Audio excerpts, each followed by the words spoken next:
నమస్తే welcome to స్వతంత్ర నేను మురళి ముందుగా హెడ్లైన్స్ చూద్దాం దేశాన్ని లూటీ చేయడమే కాంగ్రెస్ లక్ష్యం వారసత్వ రాజకీయాలు చేయడం సరికాదన్న మోదీ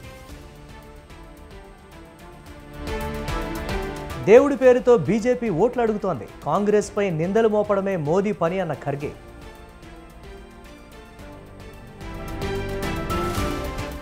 బీజేపీకి ఓట్లేస్తే రిజర్వేషన్లు రద్దు కాంగ్రెస్తోనే దేశ భవిష్యత్ అన్న రేవంత్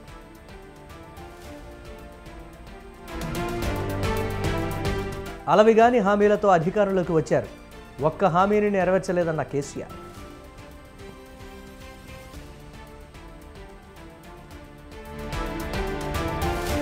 బాబుకు ఓటేస్తే పథకాలన్నిటికీ ముగింపే పేదలకు వ్యతిరేకంగా కూటమి కుట్ర చేస్తోందన్న జగన్ రాష్ట్రాన్ని పాలించేది ఓ అహంకారి ల్యాండ్ టైటిలింగ్ యాక్ట్ దుర్మార్గమైందన్న బాబు తిహార్ జైలు నుంచి కేజ్రీవాల్ విడుదల జూన్ 1 వరకు మధ్యంతర బెయిల్ మంజూరు లాభాల్లో ముగిసిన స్టాక్ మార్కెట్లు సెన్సెక్స్ 260 పాయింట్లు నిఫ్టీ 97 పాయింట్లు లాభం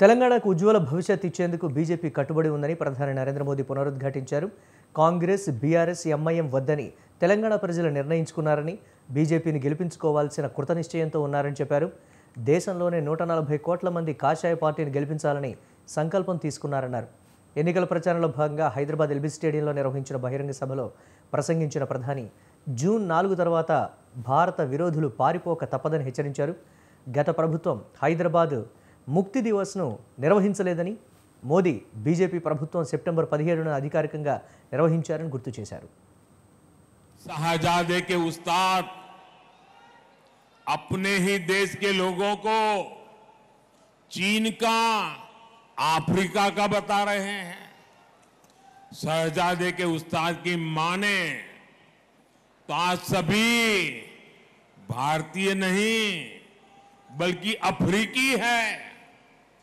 कांग्रेस देश को टुकड़ों टुकड़ों में तोड़ने वाली मानसिकता के साथ बोल रही है ये लोग भारत को एक राष्ट्र ही नहीं मानते इसलिए आपको कांग्रेस से इंडी अलायंस से బీఆర్ఎస్ పాలనలో పాలమూరు నిర్లక్ష్యానికి గురైందని సీఎం రేవంత్ రెడ్డి అన్నారు 10 ఏళ్లు అధికారంలో ఉండి పాలమూరు ప్రాజెక్టును పూర్తి చేయలేదని మండిపడ్డారు పాలమూరు రంగారెడ్డి ప్రాజెక్టు కేసీఆర్ ధనదాహానికి బలైందని ఆరోపించారు డీకే అరుణ ఢిల్లీ సుల్తాన్ల వంచన చేశారని విమర్శించారు బీజేపీకి ఓటు వేస్తే రాష్ట్రం విధ్వంసం అవుతుందన్నారు మోదీ మళ్లీ గెలిస్తే రిజర్వేషన్లు రద్దు చేస్తారని చెప్పారు కాంగ్రెస్ ప్రజాప్రభుత్వమని సీఎం రేవంత్ స్పష్టం చేశారు వాళ్ళ కుట్ర ఒక్కటే బీజేపీ ఆలోచన చేసేది ఒక్కటే 400 సీట్లు రావాలి రాజ్యాంగాన్ని మార్చాలి రిజర్వేషన్లు రద్దు చేయాలి ఈడికొచ్చిన మా ఎస్సీ ఎస్టీ బీసీ మైనారిటీ సోదరులను నేను అడుగుతున్నా మీరు బీజేపీకి వేసే ప్రతి ఓటు మీ రిజర్వేషన్ల రద్దుపై ఒక తీర్పు అందుకే ఇవాళ రిజర్వేషన్లు బీజేపీకి ఓటేస్తే రద్దయిపోతాయి ఇవాళ బీజేపీ గెలిస్తే మతాల మధ్యలో చిచ్చు పెడతాడు మనుషుల మధ్యలో పంచాయతీ పెడతాడు దాంతో మన అభివృద్ధి ఎక్కడికక్కడ ఆగిపోతుంది అందుకే మిత్రులారా ఇవాళ మన నగరం ప్రశాంతంగా ఉంది మన నగరానికి జాతీయ అంతర్జాతీయ పెట్టుబడులు వస్తున్నాయి మన ప్రాంతానికి పరిశ్రమలు వస్తున్నాయి మన ప్రాంతం అభివృద్ధి చెందుతుంది కానీ అదే బీజేపీని కోటేస్తే పొద్దున్న లేస్తే పంచాయతీలే పొద్దున్న లేస్తే కానీ అదే అర్ణమ్మ 10 ఏళ్ల నుంచి నరేంద్ర మోడీ ఉన్నాడు 5 ఏళ్ల నుంచి పాలమూరు రంగారెడ్డి ఎత్తిపోతలకు జాతీయ ప్రాజెక్టు తేలే ఆమె మాత్రం జాతీయ ఉపాధ్యక్షురాలు పదవి తెచ్చుకున్నది మనకేమన్నా తెచ్చిందా మనకేమన్నా ఇచ్చిందా అర్ణమ్మ కాంట్రాక్టులు వాళ్ళే తెచ్చుకున్నారు రాజకీయ పదవులు వాళ్ళే తెచ్చుకున్నారు అర్ణమ్మ గెలిస్తే బంగ్లోలకు లాభం అవుతుంది మళ్ళీ మాజీ ఎమ్మెల్యే ఇసుక దందాలు చేస్తాడు మీ మీద అక్రమ కేసులు పెడతాడు మిమ్మల్ని జైలుకు పంపిస్తాడు 10 ఏళ్ళు మిమ్మల్ని పిశాచిలాగా పట్టి పీడిస్తుంటే మొన్నటి ఎన్నికల్లో ఆ పిశాచాన్ని పట్టి సీసలేసి బంధించిండ్రు. మళ్ళీ అర్ణమ్మగిన ఒకవేళ ఎంపీగా గెగ్గుతే మీ మాజీ ఎమ్మెల్యే మళ్ళీ మీ ఊర్ల మీద పడతాడు, కృష్ణా వాగుల్లో దుంకుతాడు, ఈ ఇసుక దోపిడీకి పాల్పడతాడు.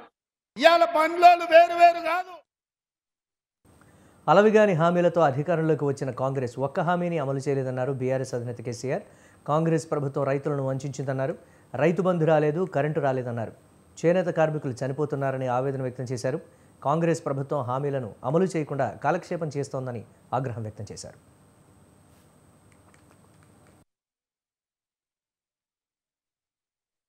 అరచేతిలో వైకుంఠం చూపెట్టి ఇష్టం వచ్చిన మాటలు చెప్పి వాళ్ళ నోటికొచ్చిన వాగ్దానం చేసి గద్దెకెక్కిన కాంగ్రెస్ ఒక్క హామీ అన్న అమలు చేసిందా? మహిళలకు 2500 వచ్చినాయా? 2 లక్షల రుణమాఫీ అయ్యిందా? కాలేదా? ఏది కాలే, ఏ ఒక్కటి కాలే. ఒకటే ఒక ఉచిత బస్సు పెట్టినారు. దాంతో బస్సులలో ఆడవాళ్ళు సర్కస్ చేసినట్టు తన్నుకుంటా ఉన్నారు. ఆటో రిక్షా కార్మికులేమో రోడ్డున పడి అన్నమో రామచంద్రాన్ని ఏడుస్తూ ఉన్నారు. ఏ ఒక్కటి కూడా జరగలే. మొత్తం రైతాంగాన్ని వంచి రైతు బంధు వచ్చిందా? రాలే. పాత 10,000 కూడా రాలేదా? అంటే రాదు కూడా, అది జరగదు కూడా.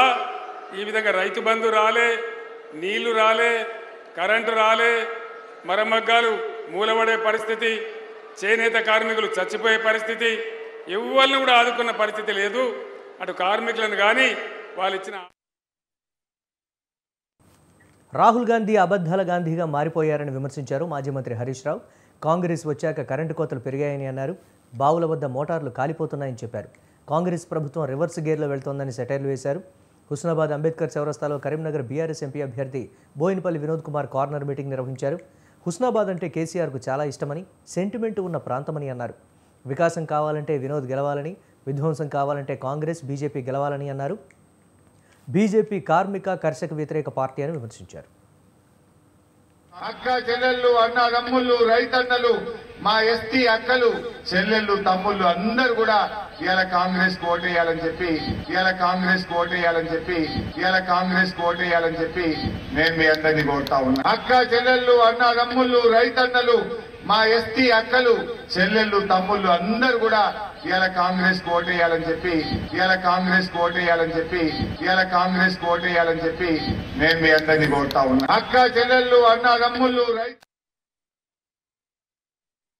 తమ్ముళ్ళు అందరూ కూడా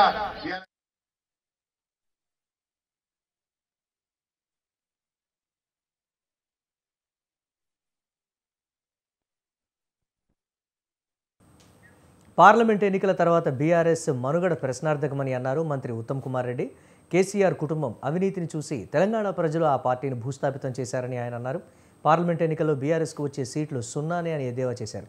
నీటిపారుదల శాఖను నిర్వీర్యం చేసింది కేసీఆర్ఏనని, దోపిడీ కమిషన్ల కకృతి తప్ప ఆ పార్టీ పాలనలో ఏమీ లేదని విమర్శించారు. కాళేశ్వరం విషయంలో జరిగిన తప్పులకు కేసీఆర్ ప్రజలకు క్షమాపణ చెప్పాలని మంత్రి ఉత్తమ్ కుమార్ రెడ్డి డిమాండ్ చేశారు. అధినేత కేసీఆర్ 10 ఏళ్లు ముఖ్యమంత్రి చేసి రాష్ట్రాన్ని సర్వనాశనం చేసి, ఇరిగేషన్ సెక్టర్ లో లక్షల కోట్లు ఖర్చు పెట్టి అప్పులు తీసుకొచ్చి నాశనం పెట్టించిండు. కట్టిన కాళేశ్వరం ప్రాజెక్టు కూలిపోయింది.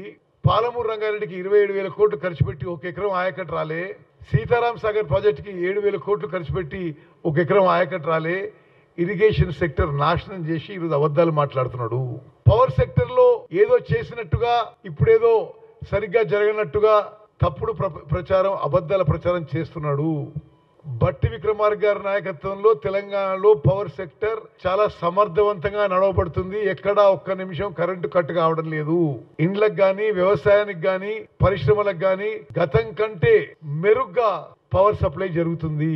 బీఆర్ఎస్ అధినేత కేసీఆర్ 10 ఏళ్లు ముఖ్యమంత్రి చేసి రాష్ట్రాన్ని సర్వనాశనం చేసి, ఇరిగేషన్ సెక్టర్ లో లక్షల కోట్లు ఖర్చు పెట్టి అప్పులు తీసుకొచ్చి నాశనం పెట్టించిండు. కట్టిన కాళేశ్వరం ప్రాజెక్టు సాధ్యం కాని హామీలతో టీడీపీ అధినేత చంద్రబాబు మేనిఫెస్టో ఇచ్చారని వైసీపీ అధినేత సీఎం జగన్ అన్నారు. తాము 99% హామీలు అమలు చేసి మేనిఫెస్టోకు ఒక విశ్వసనీయత తీసుకొచ్చామని అన్నారు. మేనిఫెస్టో ఆధారంగానే ఎన్నికల్లో ఓటు వేయమని అడుగుతున్నామని చెప్పారు. గుంటూరు మంగళగిరిలో వైఎస్ఆర్సీపీ నిర్వహించిన ఎన్నికల ప్రచార భేరీలో పాల్గొన్న జగన్ చంద్రబాబుపై విరుచుకుపడ్డారు. పొరపాటున బాబుకు ఓటు వేస్తే పథకాలన్నీ ముగింపేనని అన్నారు. చంద్రబాబు పేరు చెబితే ఒక్క మంచి పథకమైనా గుర్తుకు రాదన్నారు. చంద్రబాబు సూపర్ 6ను ప్రజలు నమ్ముతారా అని ప్రశ్నించారు. 14 ఏళ్ళు ముఖ్యమంత్రిగా చేశానంటాడు, 3 సార్లు ముఖ్యమంత్రి అంటాడు. మరి 14 ఏళ్ళు ముఖ్యమంత్రిగా చేసిన ఈ వ్యక్తి పేరు చెప్తే ఏ పేదవాడికైనా కూడా ఆయన చేసిన ఒక్కటంటే ఒక్క మంచైనా గుర్తుకు వస్తుందా అని అడుగుతా ఉన్నాడు మీ బిడ్డ. అధికారంలోకి వచ్చేదాకా చంద్రబాబు పాలన అబద్ధాలు, మోసాలు. మీ బిడ్డ మాదిరి చంద్రబాబు బటన్లు నొక్కలేదు. మీ బిడ్డ బటన్లు నొక్కాడు కాబట్టి మీ బిడ్డ దగ్గర డబ్బులు కాస్త తక్కువ ఉండొచ్చు. కానీ చంద్రబాబు బటన్లు నొక్కలేదు కాబట్టి ఆయన పాలనంతా కూడా దోచుకోవడము, దోచుకున్నది పంచుకోవడం. కాబట్టి ఆయన దగ్గర డబ్బులు ఎక్కువ ఉన్నాయి. ఆయన మీకు డబ్బులు ఇవ్వచ్చు, 2000 ఇస్తాడు, 3000 ఇస్తాడు, 4000 ఇస్తాడు, 5000 ఇస్తాడు. కానీ మీ అందరికీ నేను ఒకటి చెప్తా ఉన్నా, ఆయన డబ్బు ఇస్తే వద్దు అనొద్దండి, తీసుకోండి. ఎందుకంటే ఆ డబ్బు మనదే, మన దగ్గర నుంచి దోచేసిన సొమ్మే ఆ డబ్బంతా. 14 ఏళ్ళు ముఖ్యమంత్రిగా చేశానంటాడు, 3 సార్లు ముఖ్యమంత్రి అంటాడు. మరి 14 ఏళ్ళు ముఖ్యమంత్రిగా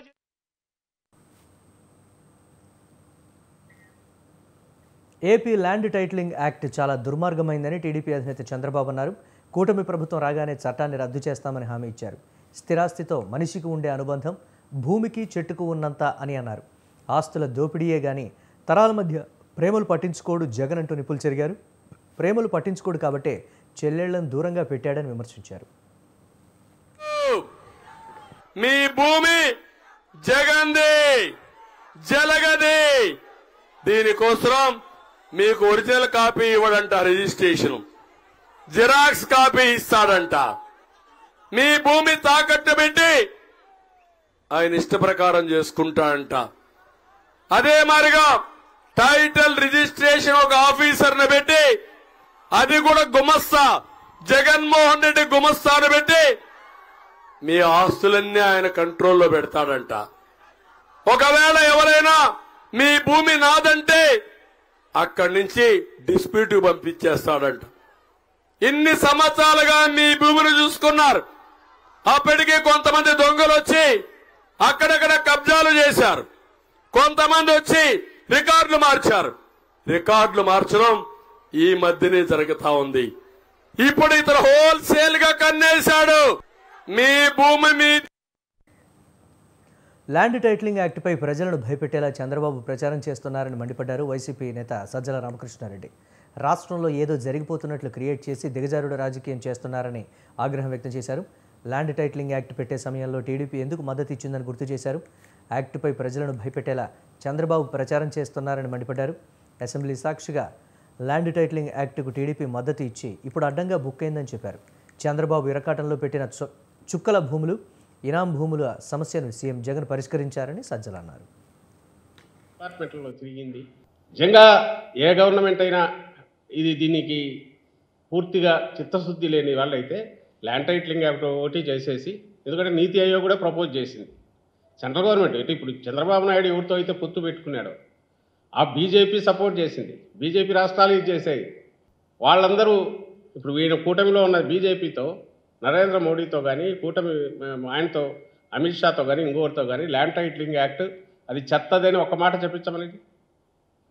దానికి అడ్వర్టైజ్మెంట్ ఎందుకు కోట్లు ఖర్చు పెట్టి జగన్మోహన్ రెడ్డి గారి మీద అభాండాలు వేస్తూ ప్రజలను భయపెట్టి ఆయనకు ఓటు వేయనీయకుండా, జగన్మోహన్ రెడ్డి గారికి ఓటు వేయనీయకుండా చూడాలని కుట్ర ఏదైతే ఉందో.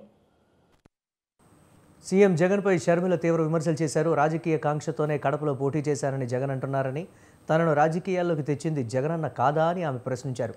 జైల్లో ఉన్నప్పుడు తనను పాదయాత్ర చేయమన్నది ఆయన కాదా? తన భర్త, పిల్లల్ని వదిలేసి 1000 కిలోమీటర్లు పాదయాత్ర చేశారని తెలిపారు. తమ భవిష్యత్ కోసం కాలికి గాయమైనా కూడా పాదయాత్ర చేశారని చెప్పారు. రాజకీయ కాంక్ష ఉంటే అప్పుడే పార్టీని హైజాక్ చేసేదాన్ని కదా అని నిలదీశారు. తమ నుంచి పైసా సాయం కోరినట్లయినా నిరూపించగలరా అంటూ ఆమె ప్రశ్నించారు. వస్తే నేను ప్రచారం చేయాలి అని అడిగింది మీరు కాదా? మీరు జైలుకు వెళ్తే చంద్రబాబు గారు ఒక పక్క పాదయాత్ర చేస్తున్నారు, ఆయన గ్రాఫ్ పెరుగుతుంది అని పాదయాత్ర చేయమనింది మీరు కాదా? మీరు ఎప్పుడు ఏ అవసరం ఉంటే ఆ అవసరానికి సమైక్య ఆంధ్ర కోసం అయితేనేమి, లేకపోతే తెలంగాణలో ఓదార్పు యాత్ర అయితేనేమి, లేకపోతే బాయ్ బాయ్ బాబు క్యాంపెయిన్ అయితేనేమి, ఇలాంటిది ఎప్పుడు మీకు ఏ అవసరం ఉంటే ఆ అవసరానికి పనికొచ్చింది నేను కాదా? ఈ అవసరాలన్నిటికీ మీ రాజకీయాల కోసం నన్ను మీరు రాజకీయాలకు తెచ్చిన మాట వాస్తవం కాదా? నిజంగానే నాకు రాజకీయ కాంక్ష ఉంటే నేను పాదయాత్ర చేసినప్పుడు మీరు జైల్లో ఉన్నారు. మొత్తం ఢిల్లీ ముఖ్యమంత్రి కేజ్రీవాల్ తిహార్ జైలు నుంచి విడుదలయ్యారు. సుప్రీంకోర్టు మధ్యంతర బెయిల్ మంజూరు చేసింది. జూన్ 1 వరకు బెయిల్ ఇచ్చింది. తిరిగి జూన్ 2న సరెండర్ కావాలని ఆదేశించింది. లోక్సభ ఎన్నికల నేపథ్యంలో బెయిల్ ఇచ్చినట్లు పేర్కొంది. లిక్కర్ స్కామ్ కేసులో అరవింద్ కేజ్రీవాల్ను ఈడీ మార్చి 21న అరెస్ట్ చేసింది. అంతకుముందు ఈ కేసులో విచారణకు రావాలంటూ ఈడీ 9 సార్లు సమన్లు జారీ చేసింది. వాటికి స్పందించకపోవడంతో అదుపులోకి తీసుకుంది. తన అరెస్టును సవాల్ చేస్తూ కేజ్రీవాల్ సుప్రీంకోర్టును ఆశ్రయించారు.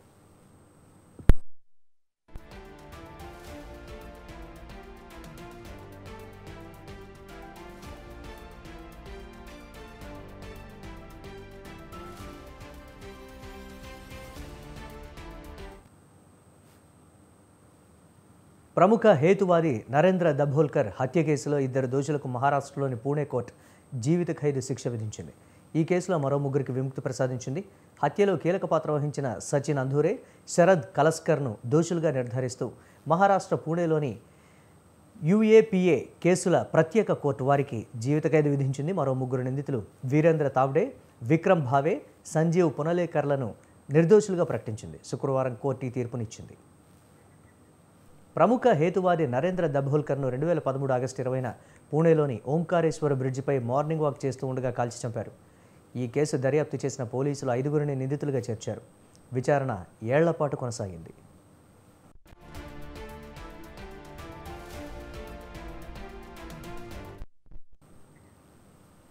ప్రధాని మోదీపై కాంగ్రెస్ జాతీయ అధ్యక్షుడు మల్లికార్జున్ ఖర్గే తీవ్ర విమర్శలు చేశారు. కాంగ్రెస్పై నిందలు మోపడం ద్వారా ఓట్లు అడుగుతున్నారని ఖర్గే అన్నారు. చేసిన అభివృద్ధి గురించి చెప్పుకొని బీజేపీ ఓట్లు అడగదని చెప్పారు. నల్లధనం వెలికి తీస్తామన్న మోదీ బ్లాక్ మనీ ప్రయోజనాలు తమ మిత్రులకే అందజేశారని ఆరోపించారు. కాంగ్రెస్ పార్టీ ఇచ్చిన హామీల మేరకు పథకాలు అమలు చేశామని స్పష్టం చేశారు. करो अदानी अंबानी के पास के पैसे किधर किधर जा रहे हैं, उनके घर जब्ती करो, ईडी का इस्तेमाल करो, आईटी का करो. देखो ऐसी ये बचपने की बात करना एक प्रधानमंत्री जी को शोभा नहीं दिखती. देखिए, जिसके पास संपत्ति है, जिसके पास पैसा है और जिसके पास गाय है, भैंस है, ये है, तो वो लोग 2 भैंस अगर आपके घर में है तो 1 भैंस निकाल कर वो मुसलमानों को देंगे. एक प्राइम मिनिस्टर बोलता है. सिर्फ दूसरों को गालियां देना और छोटी मोटी बातें कह के लोगों का ध्यान भटकाने का काम. మధ్యప్రదేశ్కు చెందిన కాంగ్రెస్ సీనియర్ నేత మాజీ కేంద్ర మంత్రి కాంతిలాల్ భూరియా ఎన్నికల ప్రచారంలో వివాదాస్పద వ్యాఖ్యలు చేశారు. మధ్యప్రదేశ్లోని రాట్లం నుంచి లోక్సభ ఎంపీగా బరిలో ఉన్న కాంతిలాల్ ప్రచార సభలో కాంగ్రెస్ పార్టీ ప్రకటించిన మహాలక్ష్మి పథకం గురించి ప్రస్తావించారు. పేద మహిళలకు ప్రతి ఏటా ఈ పథకం కింద 1,00,000 ఇస్తామని తెలిపారు. అదే 2 భార్యలున్న వ్యక్తికైతే ఏడాదికి ఖాతాలో 2 లక్షలు జమ అవుతాయని అన్నారు. దీంతో భూరియా వ్యాఖ్యలు వివాదాస్పదమయ్యాయి. हर महिला को 1-1 लाख रुपया उसके खाते में जमा होगा. ये मालूम है कि नहीं? अब जिसकी 2 पत्नी तो 2 लाख जाएगा रुपये. तो कांग्रेस ने हर महीने 8,500 रुपये देने की बात कही है. और मजदूरी अभी 200, 300, 400 रुपया मजदूरी हमारे ग्रामीण क्षेत्र के सरकारी व गैर सरकारी 400 रुपया आपको, बिजली फ्री, जमीन का पट्टा आपको, पुराना कर्जा माफ. ये सब कांग्रेस आपके लिए हमारे. దేశీయ స్టాక్ మార్కెట్ల సూచీలు లాభాల్లో ముగిశాయి. సెన్సెక్స్ 260 పాయింట్లు, నిఫ్టీ 97 పాయింట్లు లాభపడ్డాయి. ప్రస్తుతం సూచీలు నిన్నటి భారీ నష్టాల నుంచి కోలుకున్నాయి.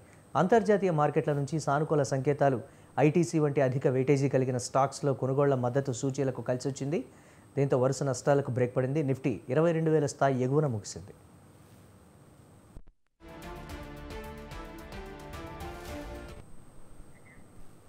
ఇవి ఇప్పటి వరకు అప్డేట్స్. కీప్ వాచింగ్ స్వతంత్ర.